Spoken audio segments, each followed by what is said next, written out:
Focus hype, forcément lié aux playoffs. On n'a pas parlé des playoffs, messieurs, ensemble. On y est en plein. C'est les finales de conférences Est et Ouest. Et on va se focaliser à l'Ouest, et notamment avec Melvin Karsanti. Puisque les Warriors, au moment où on enregistre, peut-être que quand vous verrez le programme, les Warriors seront qualifiés. Mais au moment où on enregistre, c'est 3-0. L'équipe de Steph Curry a l'air d'être en grande forme au plus bon moment de la saison, c'est-à-dire les finales de conférence.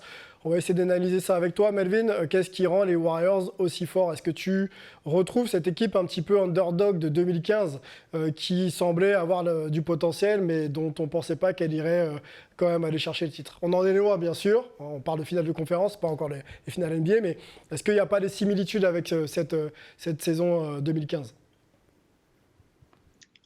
Alors, non, pour moi, non, parce qu'en 2015, les Warriors, on ne sait pas qui ils sont. C'est vraiment la surprise qui prend la ligue comme une sorte de tsunami et qui va jusqu'au titre. Cette année, je veux dire, ils sont enfin tous ensemble de retour, mais on sait qui c'est. Je pense que c'est ça leur force. Et je vais revenir sur ce que disait Amadou dans tout début d'émission, quand il parlait de Steph Curry, quand il parlait il faut savoir d'où on vient. Les Warriors, ils savent exactement d'où ils viennent. Ils savent quel est leur style de jeu. Tout part de Steph Curry. Il y a Draymond Green, forcément. Ils sont extrêmement bien coachés avec Steve Kerr.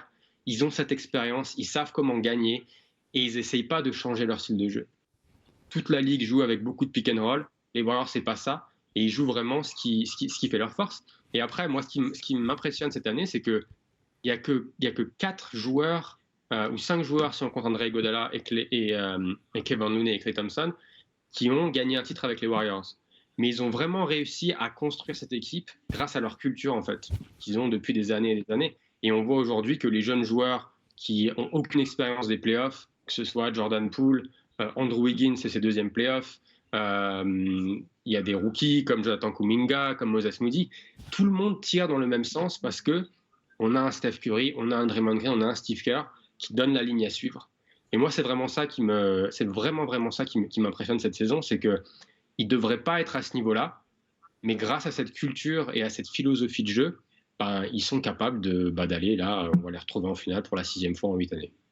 On est avec Amarassi, fraîchement retraité des parquets professionnels.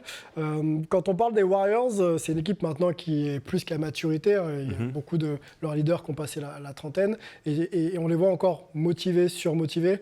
Toi qui as gagné aussi beaucoup de titres dans ta carrière, est-ce que ça t'impressionne de les voir autant concernés par leur aventure et de les voir également, avec 3 titres NBA pour certains, avoir aussi faim et encore faim pour aller chercher un 4e? C'est très très impressionnant parce que tu dis que les gars ils ont gagné quand même 3 titres. Ensuite il y a eu des blessures, donc forcément l'équipe c'était plus la même. Ils ont rongé leurs freins pendant ce temps-là, et puis là ils reviennent, ils ont les crocs avec le couteau entre les dents forcément, parce que comme on dit, quand le chat n'est pas là, les souris dansent.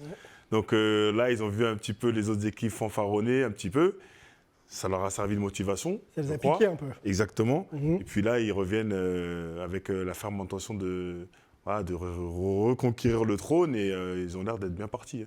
Peut-être que quand l'émission sortira, ils seront sortis à 4-3. Ouais, bon, j'espère pas. Non, même si j'adore Luka Doncic, mais je préfère quand même le style de jeu des Warriors. Et ce qu'ils font, c'est très impressionnant. Un mot sur Luka Doncic avec Emerick. On le voit performer. Il y a plus de 40 points quasiment à chaque sortie. On a des stats d'ailleurs, c'est 34 points, 5 passes, 7 rebonds, 23 ans. MVP de l'Euroleague, il faut le rappeler, quand même à 18 ans, Luka Doncic. Donc c'est pas n'importe qui. Il a l'air d'être comme dans un poisson dans l'eau du côté des Mavericks. Mais est-ce qu'il n'est pas trop seul, notre ami Luka Doncic? Un mot sur ce prodige-là avec toi, Emerick. Oui, Luka est clairement un peu seul, je trouve. Ça manque un peu, même si Spencer Dinwiddie apporte un petit peu de jus, ça manque encore quand même même si je trouve quand même les Mavericks assez collectifs, ça joue bien, le ballon circule bien. On reste quand même axé sur un jeu qui est trop Luka Doncic dépendant. Et on peut dire aussi qu'il y a quand même une grosse lacune défensive de sa part, où je trouve que parfois, comme en saison régulière, il ne va pas forcément faire l'effort supplémentaire qui va permettre en play-off de passer un palier. C'est un joueur qui domine, c'est un joueur qui, dès qu'il est arrivé dans la ligue, il a toujours été adulé par la foule. J'ai eu la chance de l'approcher. C'est vrai qu'il y avait la Luka Mania directe dès sa rookie season. Aujourd'hui, il signe il a sa première signature shoe depuis avec Jordan Brand.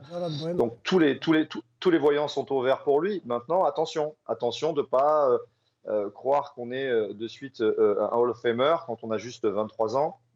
Il va falloir qu'il se remette un peu en question, peut-être lâcher un peu la hookah, la chicha, faire attention à son surpoids. Moi, je trouve que Luka Doncic, comme le disait Skip Bayless aux États-Unis, maintenant il appelle Luka Doncic sans le D, parce qu'il y a no D avec Luka Doncic, tu vois. Donc il appelle Luka Doncic. Donc voilà, faut faire attention. J'aime beaucoup Luka. Je trouve qu'il a fermé beaucoup de bouches, mais j'aimerais pas qu'il finisse en James Harden, tu vois ce que je veux dire? Quelque chose qui pourrait lui porter préjudice, je trouve.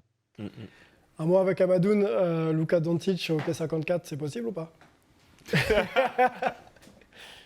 Écoute, Qui Dieu vivra le verra. sait. Dieu seul le sait. Dieu seul le sait. Bon, on va suivre ça dans quelques jours. On rappelle les dates, 7... 8, 9, 10 juillet. 8, 9, 10 juillet à Paris. Vous fouillez là où vous entendrez du son et vous verrez des ballons un petit peu partout. C'est Quai 54.